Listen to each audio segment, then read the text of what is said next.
Hello, it's me again, Ray from Ray's Rants. Before we go any further, a bit of a mistake on my part. A lot of you listen on YouTube. Now, last Sunday's episode, When I Was a Boy, I actually put on an earlier episode called When I Was a Boy. No one's commented on it, so you perhaps forgot the earlier one. I don't know. I have now updated YouTube. All the other platforms you listen on, it was the correct episode. It was just YouTube. I know quite a few people go there and listen to the podcast episodes. So you'll now find there are 2 episodes on YouTube, both called I Was a Boy. It's not called I Was a Boy, is it? It's called When I Was a Boy. I'll get all this right in a minute. You've all listened to the first one and you'll find another one pop up and you'll be thinking, what's this? What's the fool doing now? I've already listened to this episode. No, this is the latest one. So apologies for that. 0 degrees centigrade. It was -1 earlier.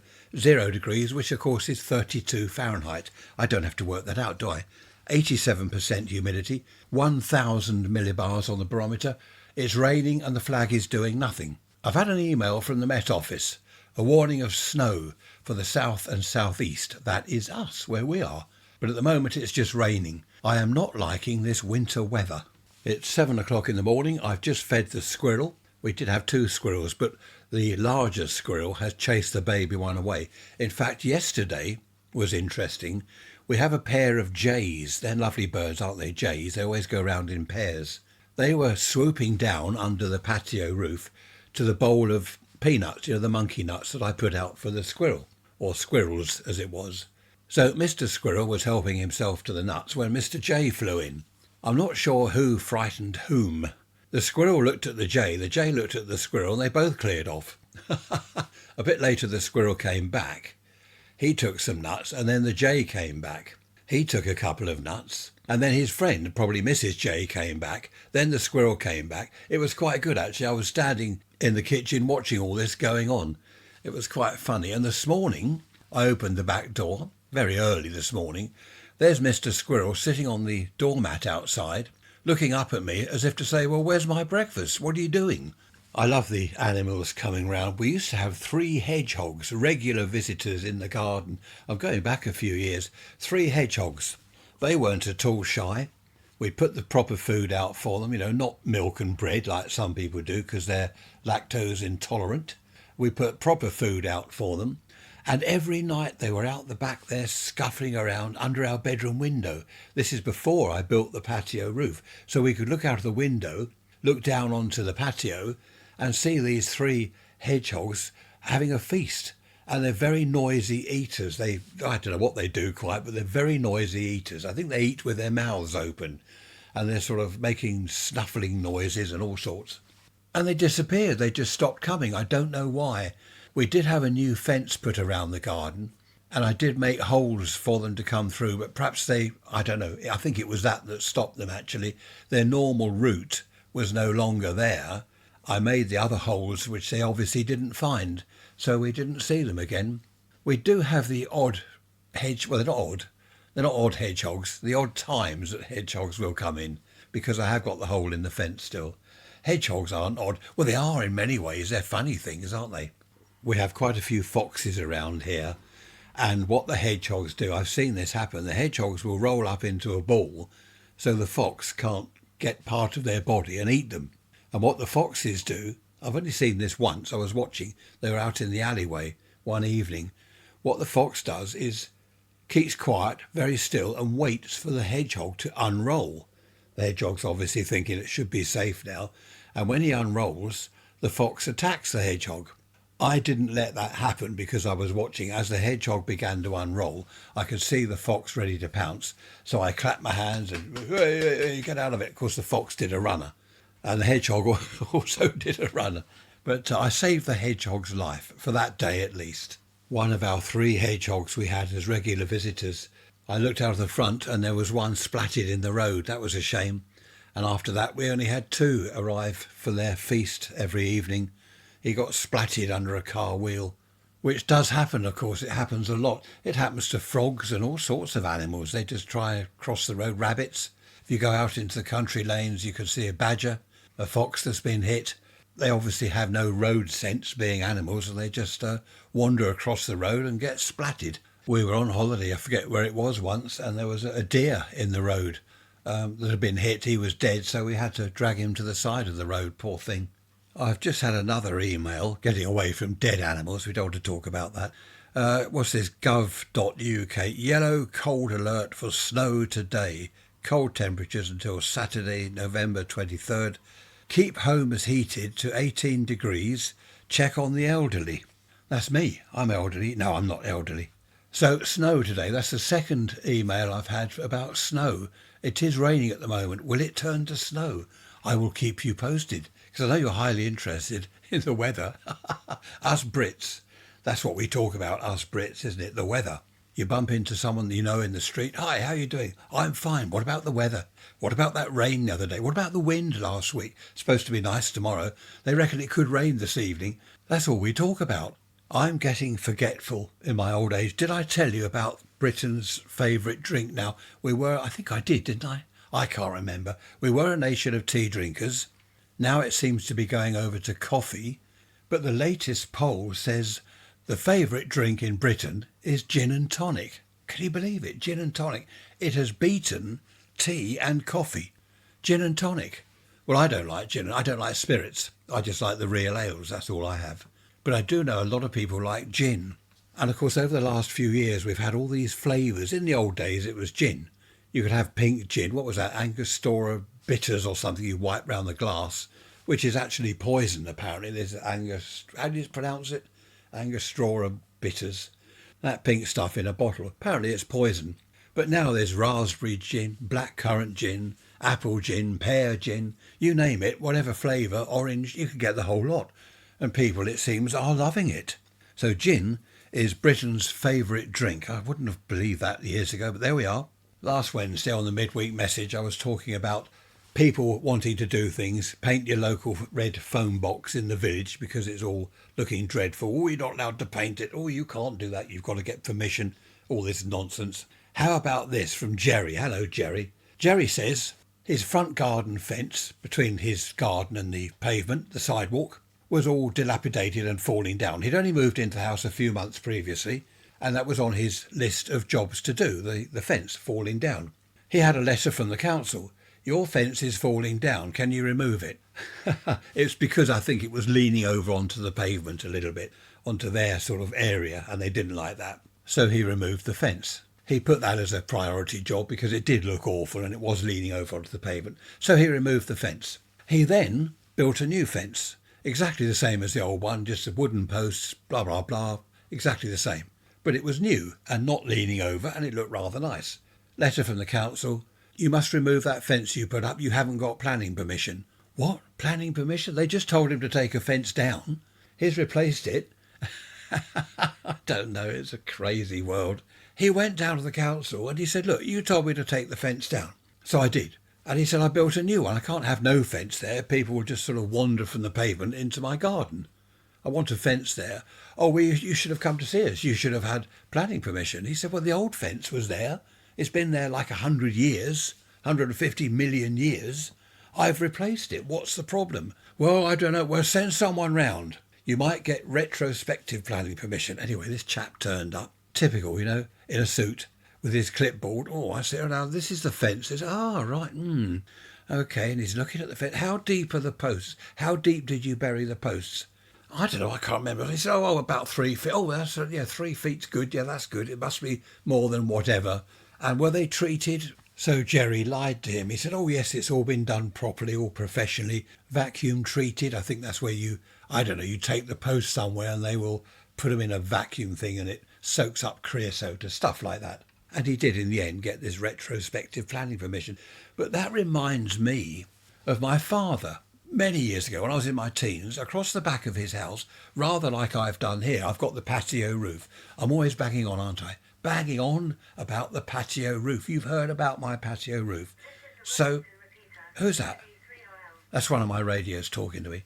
So many times. Anyway, my dad built one. He built a wooden frame out of 4x4 timber, really good timber against the back of the house, like a lean-to. They used to call it a lean-to in the old days. And for the actual roof, he used that corrugated plastic. You remember the corrugated iron sheets that were kind of wavy? Well, he put corrugated plastic on. These days, I've used not that, but what is it? Triple wall something, polyurethane, I don't know what it is, some plastic stuff. And one of the neighbours must have dobbed him in. That's a funny expression, isn't it? Dobbed him in. Trish used that a couple of years ago, first time I'd ever heard it. I said, what's that mean, to dob someone in? She said, well, grass on them. I'd never heard of that. So this council chap, he turned up. I was there, he turned up. You've got this lean-to thing up the back of the house? And my dad said, yeah.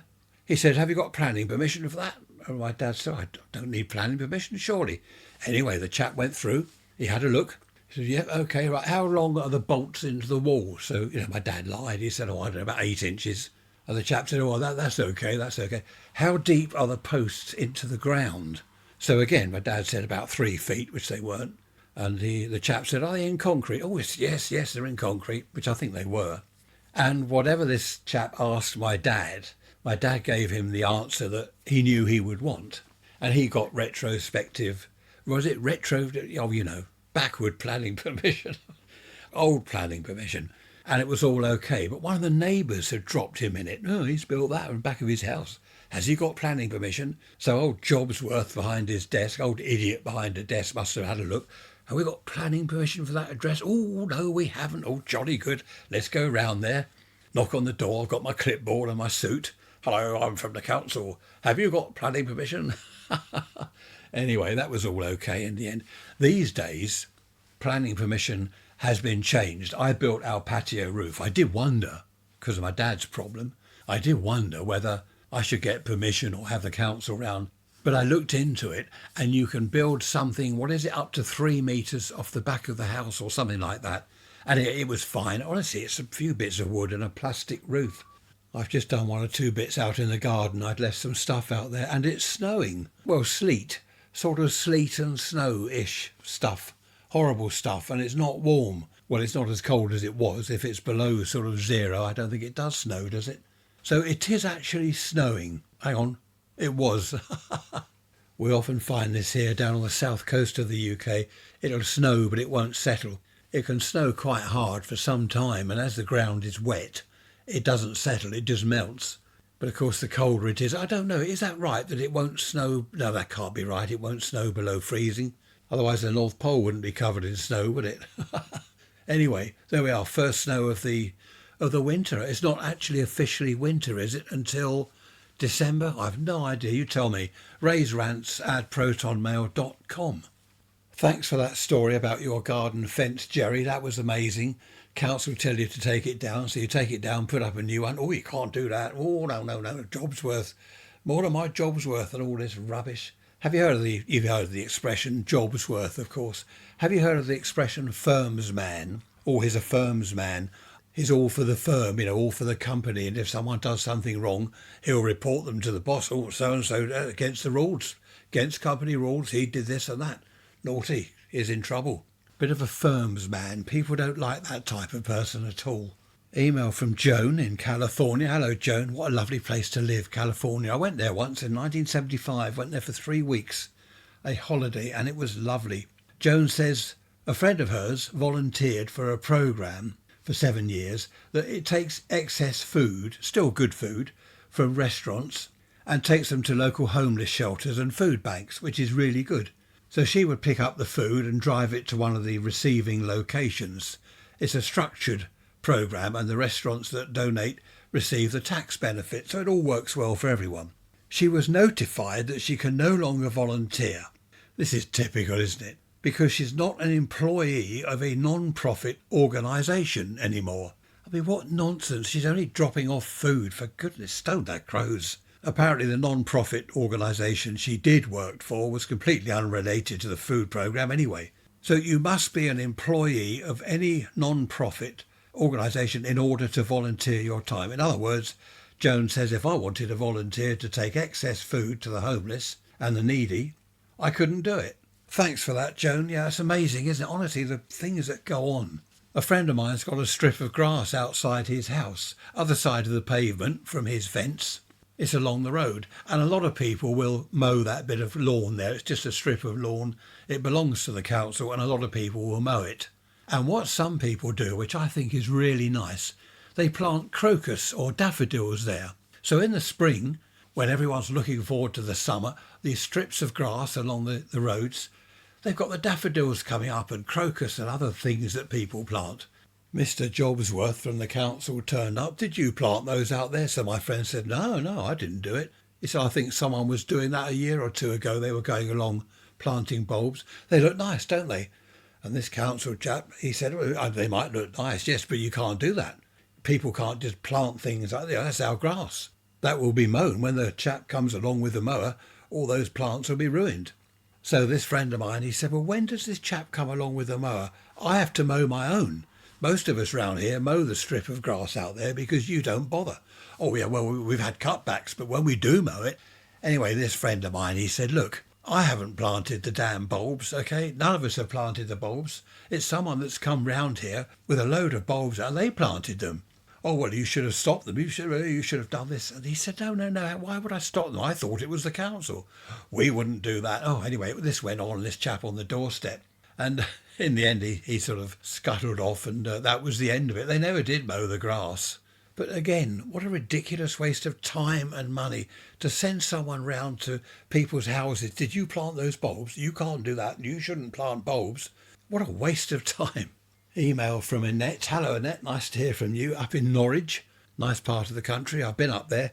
She says that a friend of hers had bought a house, and there was a strip of land next to the house, the other side of his fence, so it wasn't sort of officially his.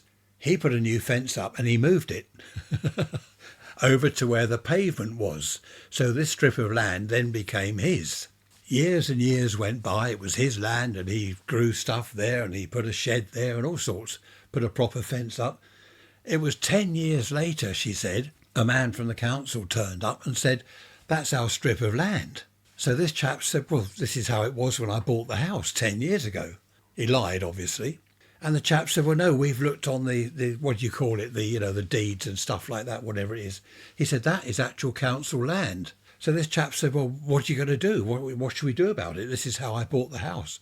And he said, I wouldn't have bought the house if I'd known that bit of land wasn't part of the deal sort of thing. Anyway, a bit of a long story, as Annette says, but he got away with it. They said, oh, OK, fair enough, we'll accept that. And he actually stole the land, I suppose, didn't he, Annette? He stole it. There's no other way to put it. I've heard of this before. You get a strip of land beside a house and people sort of claim it. They move their fence a little bit over, then a bit more, and a little bit more until they've got the whole land within their fence.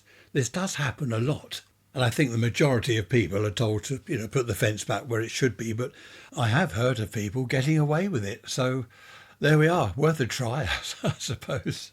Another email from Eric. Hello, Eric. Nice to hear from you. Chap near him had a field behind his house that he owned, and he had a caravan in the field which he used for storage.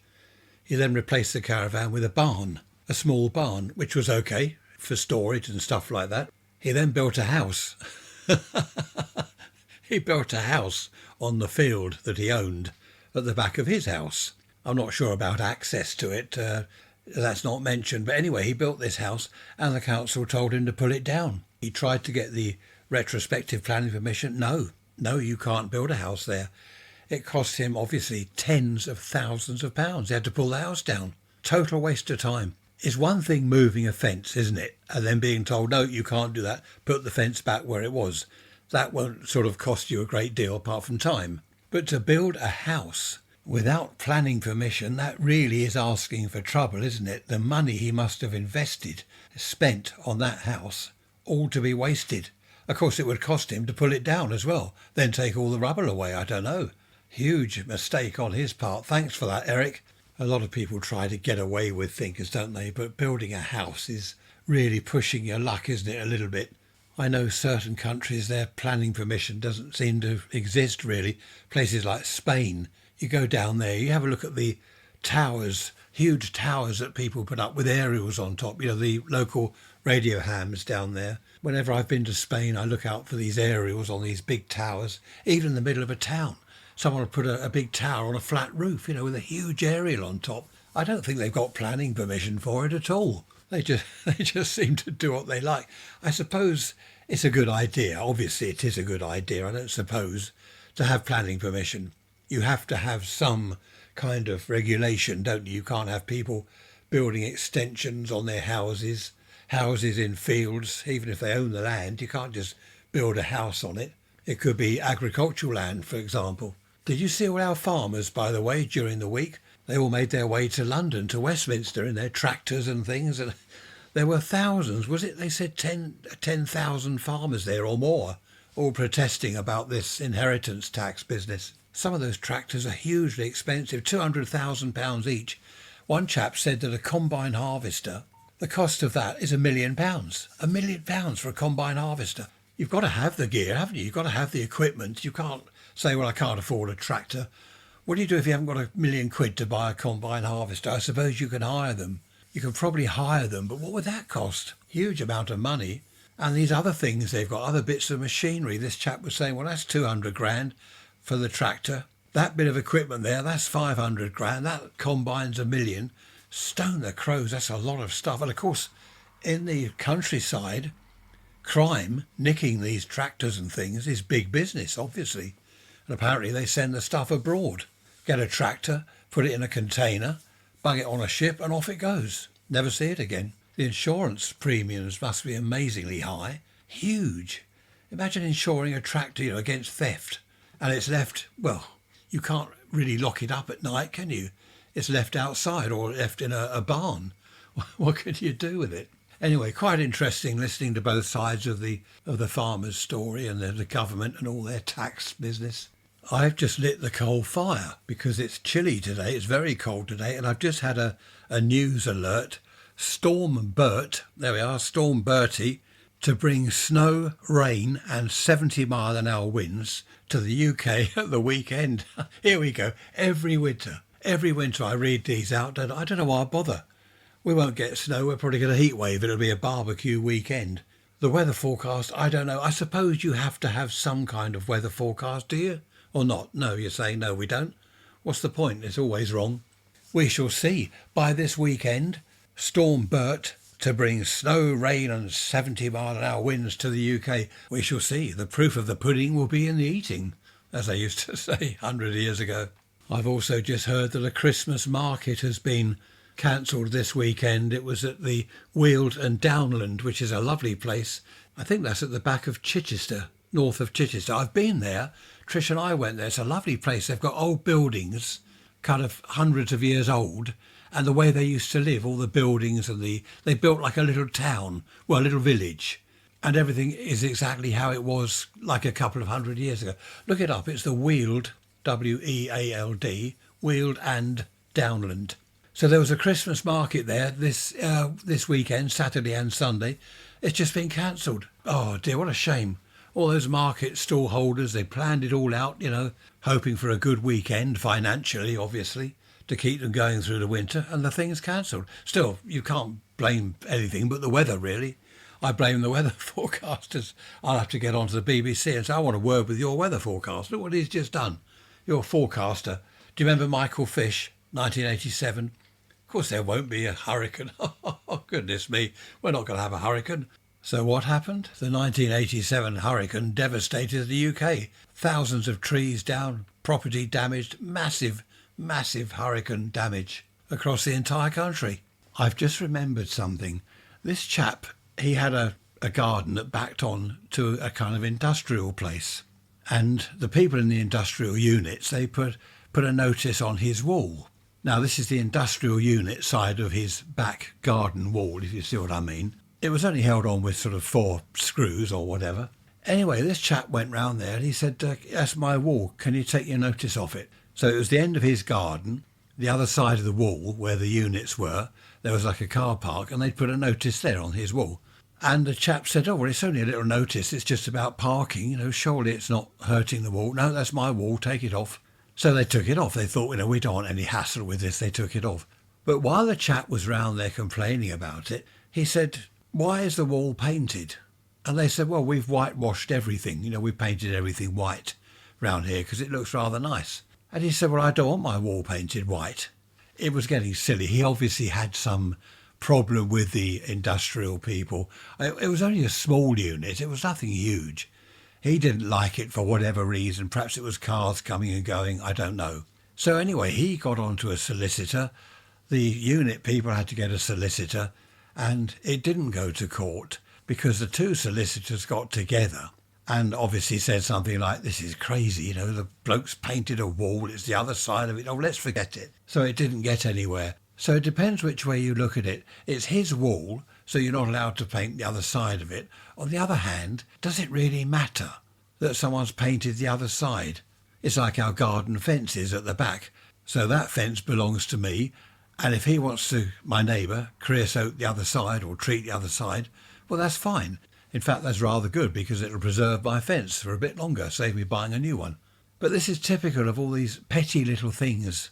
And I'm glad the two solicitors got together and said, no, we're not doing this, it's crazy. Totally different subject. Did I tell you earlier? I can't remember because it's now, what day is it? Friday. Started this yesterday. We've had a couple of jays. I did tell you, didn't I? A couple of jays. What's that? Digging. Coming into the garden under the patio roof and eating the squirrels' monkey nuts. They were back this morning. I put out a whole bowl full of nuts for the squirrel, or squirrels, and they didn't turn up, but these jays were taking them one after another. They flew down. I don't know where they're putting them. They couldn't have eaten them all. There was a huge pile in this dish that I'd put out, this bowl. So they've either got a big family they're feeding or they're stashing them away for the winter. I don't know. Jays are lovely birds though, aren't they? I might put a little video together. I've got a couple of, only like a 2-minute clip, if that, of the jays and the squirrel taking the nuts. I might see if I can put that together, and I'll put it on the website, raiserants.info. Raiserants, all one word, .info. It's now Saturday morning, 10 degrees C, which is 50 Fahrenheit, quite warm. The wind is going berserk, ballistic. We've had gale warnings, lashing rain warnings, but quite warm, quite mild for this time of year. The flag, of course, is almost being ripped off its pole by the wind from the west. Now then, what's next? Miranda, lovely to hear from you. You're 82 years old. Well done, you've beaten me. Miranda is talking about the price of heating your home in the winter. I know this is at the moment, I believe, just in the British news, is it? I don't know what you're doing in America for heating and other parts of the world. Well, down in Australia, of course, it's summer, isn't it? So you're probably too hot. You've got the aircon going. But Miranda is saying that when she was a child, the only heating they had was a coal fire. And that was mainly in the lounge in one room. You didn't have coal fire. There were coal fire places. We got 4 fireplaces in our house, but we only used the dining room one. So you've got the coal fire in the lounge. That's all you had. No double glazing. The same old story, Miranda. I remember all this. Frost, ice on the inside of the windows. I remember that with my fingernail drawing pictures in the ice on the inside of the windows. When you got out of the bath, I remember this as well, Miranda. You get out of the bath, towel wrapped round you when you're a kid. You're freezing cold. You rush through the hall into the lounge and get by the fire, shivering, literally shivering with the cold. You get by the fire, Mum dries you, rubs a towel all over you, get your hair dry, get warmed up, get your pyjamas on, ready for bed. And of course then, when you're dry and in your jimmies, you've got to get to your bedroom, through the freezing cold hall into your freezing cold bedroom. Mum has put a hot water bottle in the bed, so you dive into the bed under the, not the quilt in those days, the blanket, sheet, eiderdown, snuggle down there with your hot water bottle, shivering again, literally shivering in your bed. What Miranda is saying, the whole moral of this story is, or not the moral, the point of the story is, these days we are so used to central heating, double glazing. You get out of the bath or the shower, you can wander around the house naked if you so wish. Draw the curtains first so you don't want the neighbours frightened. And the whole house is warm. If you turn the heating off, as some of the elderly people are at the moment because of the cost of it all, and they haven't got the winter fuel allowance, they're not used to the cold like we used to be. You can't just light the coal fire. You haven't got a coal fire. There were electric fires in the old days. Sometimes in a severe winter, my dad would put an electric fire in the bedroom just to take the chill off before you got into bed. But that was it. He didn't leave that on too long because the cost of running it was very, very high. And you can't have electric fires in all the bedrooms. I was one of 4 kids. You can't have electric fires all over the house, plus the coal fire going. Too expensive. So what Miranda is saying basically is these days we have got so used to being not just warm, but hot in the house in the winter. And if you can't afford the heating, you've got to turn it off. Then the cold really hits you. I know what you're getting at, Miranda. I know what you're saying. It's what you're used to, isn't it? In the old days, cars didn't have heaters. My first car, 1954 Hillman Minx, didn't have a heater. And in the winter, well, you just put on gloves, a hat, a scarf, a big coat, get in the car, scrape the ice off the windows, get in the car and drive off. And there was no heater at all. You just freeze in the car. I did fit a heater in the end. I went over to the car dump, found a similar make and model, took the heater out of that and fitted it into my car. A couple of hose pipes under the bonnet, fit that to the 2 little pipes and the tap that was there ready for a heater. It was an accessory in those days. Car radios weren't standard. That was an accessory if you wanted it. So you buy a new car. Do you want a heater fitted? I'll have a heater. How much is that? Oh, another 15 quid. Oh, okay. Do you want a radio? Well, how much is that? That's another 30 quid. Okay. All these accessories that you could buy along with your new car. And the majority of people didn't have a heater in the car. Of course, in the very early days, it wasn't a choice. They just didn't have heaters. So there we are, Miranda. I know what you're saying. It's a shame that some elderly people have to freeze this winter because they just can't afford the heating. I don't know what the price of coal was back then, how it compares to today's prices of coal. Well, it's not coal, it's synthetic stuff. Because everyone had a coal fire, if not 2 or more coal fires in the house. I don't think the coal could have been that expensive. I know people didn't light the fire until the evening. They wouldn't have it going all day, unless you had loads of money, of course. But I wonder what the price of coal was then compared, I suppose, to electricity, gas prices now. When we light our coal fire, we've got this coal scuttle, we've got all the gear to go with it. And I'm forever putting coal onto the fire, going out to the back garden, filling up the coal scuttle, bringing it back in, pouring more coal on the fire. You don't pour coal, you can't pour it, can you? It's not liquid coal, there's a thought. But we do use a lot of coal when the fire's going. If we relied on the fire, we had to have that going every day, every evening, we'd get through a lot of coal and it would be expensive. Miranda did add in her email that her grandmother, they would have her stay for the winter if it was really cold. Not all the time, but really cold spells.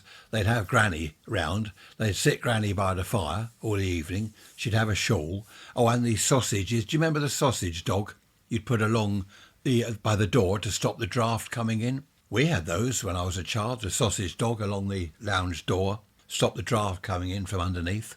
Heavy curtains, of course, which were closed. Don't need that now with double glazing. But they'd sit Granny by the fire. Then when it was Granny's bedtime, there'd be a hot water bottle in her bed, eider down and all the blankets and sheets and goodness knows what. And even, and I remember this as a child, put coats on top of the eider down. So you get your child in the bed all snuggled down, then chuck a load of coats from the hall cupboard, where you kept all your coats. Grab that lot and chuck it on top of the bed. Really heavy, I remember that. It was really heavy. You could hardly move in the bed. You were trapped under the weight of all the coats on top of you. You couldn't move. But you were warm at least. And that's what we did back then. That's the way it was. People also burnt wood on the fire back then. Scrap wood, we do. We get old pallets and things that have been cut up and put those on the fire. Not all the time. We use coal mainly. But chuck bits of wood on now and then just to get it going a bit more, get a bit more heat out of it. Or logs, of course. People have log burners these days. They're thinking of banning log burners, aren't they? I think they're trying to force you to use gas. No, actually, I've just heard on the news the other day, they're going to put the price of gas boilers up so no one can afford a gas boiler, and you'll be forced to buy a heat pump. Well, apparently heat pumps, they kind of work, but they don't make the house very warm. There have been all sorts of complaints where people have spent thousands of pounds, tens of thousands even, with all this heat pump installation, and they're cold.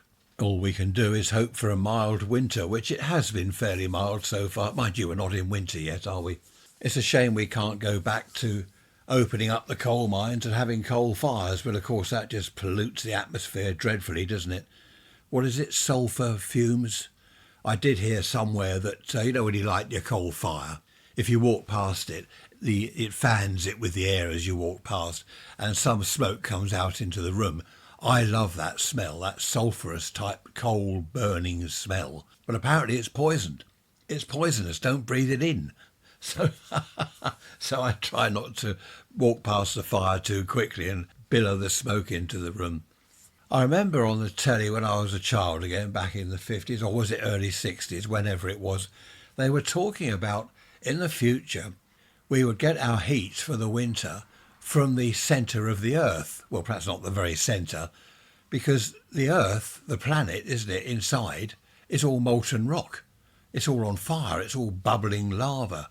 Goodness knows what sort of temperature. And they were saying what we'll do in the future, run pipes down into this hot place, pump water down, cold water down, hot water comes back up. That does happen. Where do we go? Lanzarote. Have you been to Lanzarote? Go up the mountain thing. There's a volcano there. I don't think it's active, but you can look down this kind of hole and see the burning stuff, the lava and stuff. Luckily, it doesn't bubble up. There's a cafe on this volcano thing. You go up there in a coach and you all go into this cafe and it's hot in there. Summer or winter, it's red hot in the place because they're on top of a volcano. And of course, they've got free hot water, free heating. It's amazing looking down that hole, the heat. And also outside the cafe, there are sort of holes in the ground with this tremendous amount of heat coming out. You stand there and look down the hole or just put your head over it and you can feel the heat. And of course, it's free, isn't it? It's all free. Put your saucepan there or your frying pan. You can fry up some egg and bacon. It's just amazing that all this heat is under the surface of the earth. What a shame we can't utilise that. Also in the cafe, I remember sitting at the table having our coffee. If you feel the floor, just the concrete floor of the cafe, it's warm, very warm, absolutely wonderful in the winter. Solar power is good, of course, but it's no good covering agricultural land with millions of solar panels, is it? You lose all the land. I wonder why they've not looked into that. Perhaps they have looked into running pipes deep down and heating up water that way. I don't know. Maybe one day in the future that will happen. Talking of fires, coal fires, very briefly, I was watching a video somewhere online the other day about how houses developed. Like, first of all, they lived in a cave, Stone Age lived in a cave. Then they built a wooden hut or whatever. And the video showed this sort of mock-up model of a house built out of wood with a sort of thatched roof, you chuck straw or grass on the roof. Animals lived in one side, just one door into it. Animals go off to the right and humans go off to the left. And there was a low dividing wall. So you're sitting there in your lounge and you've got cows and goats and chickens just the other side of this low wall. Then they decided, let's build the wall up to the roof so we can't see or smell the animals and they can't see or smell us. Imagine that. They didn't have deodorant back then, did they? Stone the crows, imagine that. So then they decided, let's have a separate entrance in for the animals so they don't have to come in our front door and trample all over our new fitted carpet. Anyway, they did a separate entrance. And of course, eventually they put the animals in a separate building altogether. But they had a fire in the middle of the floor and the place filled with smoke. So someone had a bright idea. I know, let's make a hole in the roof. So they had a pointed roof. And in the middle of the cone bit up the top, they made a hole. So all the smoke would go up out of there. But of course, a lot of the heat went out of there as well. So then someone else had a bright idea of making a chimney up to this hole in the roof. And so it goes on. It was quite an interesting video how houses developed. They then thought, well, hang on, we haven't got much room here in the house. Why don't we put a sort of ceiling in, then a ladder up to that, and that could be upstairs. So they did that. They put a ceiling in, go up the ladder, and you could stand on what was the downstairs ceiling, is now the floor. So you could have people sleeping up there so they didn't all have to sleep downstairs. And so it went on. Then they thought, let's have a window. That's where the word window comes from, isn't it? Wind hole. Let's make a wind hole or two so we can get some fresh air in here and get the stench of people's armpits out of it and smoke from the fire that hasn't all gone up the chimney, people that haven't washed, all the cooking we've done where we chucked that cow on the fire the other day, that stinks the place out. So they made some wind holes. It was a really interesting programme. Anyway, I don't know why I'm waffling on about that. It's just, I found it interesting anyway. I think one of the best homes that man, can you say man? Sorry, and women, people, humans ever had were the caves in the Stone Age times. You go into a cave, you can go right deep into the cave, you keep out of the cold weather, you keep out of the rain or the blazing sun. I know they lit fires in there. Imagine that, lighting a fire deep in a cave. It's all going to fill with smoke, isn't it? I don't know what they did. Well, they didn't do anything. You can't put a hole in the cave roof, can you? You've got kind of half a mile of rock above you. Can't really make a hole there. They didn't have extractor fans. But they survived, didn't they? They survived. They went out hunting with their wooden spears and the pointed bit on the front of the spear, made out of flint. Killed the animals, dragged them back, chucked them on the fire. They survived, didn't they? They didn't have deodorant either. Come on, imagine being in one of those caves in the hot summer. You're sweltering in the cave, you've got the fire going, and anyway, let's move on. Do you remember I was talking about radio plays in the old days and comedy stuff, Hancock's Half Hour, Round the Horn, The Navy Lark, The Clitheroe Kid, all this stuff. And of course all the American stuff on radios, it's all available online. Had an email from a lady, Tina. Hello, Tina. She says when they were kids, they had a tape recorder and they would make their own plays and record it on tape. I don't know how old you are, Tina. When did tape recorders come in for the kind of general public? We're the general public, aren't we? 1950s. I think my dad bought the first reel-to-reel tape recorder he had in the late 50s. So let's say late 50s anyway. And Tina and her two brothers, they would record plays. They'd write the story, then write out a script for each of the kids, and they'd sit in front of the microphone, each doing their part and making the sound effect noises. As I said a week or two ago, a tray of gravel, crunch the gravel with your hands or whatever. That's someone walking up the garden path. And she said we had great fun doing it, and her parents loved listening to their plays. I wonder whether you still have the tapes, Tina. That would be amazing, wouldn't it? Do you know, I had loads of tapes when I was young. I had my own tape recorder in my teens. I had tapes of friends of mine and myself in the garden shed when I was, 16, 17 years old, talking about pirate radio, listening to Radio London, Radio Caroline.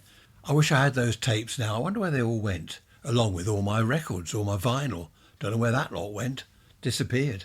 The garden shed was my workshop, my sort of radio workshop where I listened to shortwave stuff. It was fantastic. You probably heard on the news that in Australia they're thinking of banning kids under 16 from going on social media. Someone came up with a good point. It's one thing banning kids from social media on their phones from day one of the kind of social platforms, right? We're introducing social platforms and we're not allowing kids under 16 on there. When they've been on there for years, you might have someone who say 15, he or she has been on the thing for 5 years, social media platforms all over the place. To suddenly stop it, what will the kids do? They'll be lost. They won't know what to do. They'll be pulling their hair out with boredom. As they were saying on the telly, kids these days haven't got anything else to do, not in the way we did. I won't bang on about going over the woods and climbing trees again, but that's what we did in the old days. I suppose, had we had that, yes, that's a thought. Imagine if that had been taken away from me. School summer holiday, I can no longer go to the woods. I can't go over to the park. I can't go exploring anywhere. That's all taken away from me. When I'm, 13, 14 years old, I can't do any of that until I'm 16. And I'd been doing it. I've been used to it. That would be awful. What would I do? I'd sit at home thinking, well, now what? I like to go over the woods. I miss it all. I want to go over there, meet my friends over there, have some fun. I don't know. I think it's too late. You can't now ban people from social media. There's a bit of a running joke in the family about my mother-in-law, Trisha's mum, bless her. She'll come over to us for lunch on a Saturday and she'll say, it says in my paper, this is her newspaper, it says in my paper, blah, blah, blah's going to happen. And we've said to her, don't always believe what you read in the newspaper or hear on the telly or the radio. But it's the way she says it. It says in my paper, because it says that in her paper, that's the truth. That is it. You can't argue with that. So we say to her, it says on my iPad, blah, blah, blah. It's awful. That's going to happen. It says on my iPad, it's going to happen next week. It's all good fun. All good, clean fun, as we used to say in the good old days. There was one good example. I can't remember the actress. There was an actress she was talking about. She said, she's been married for 60 years or whatever this year. And Trish said, she died 10 years ago, Mum.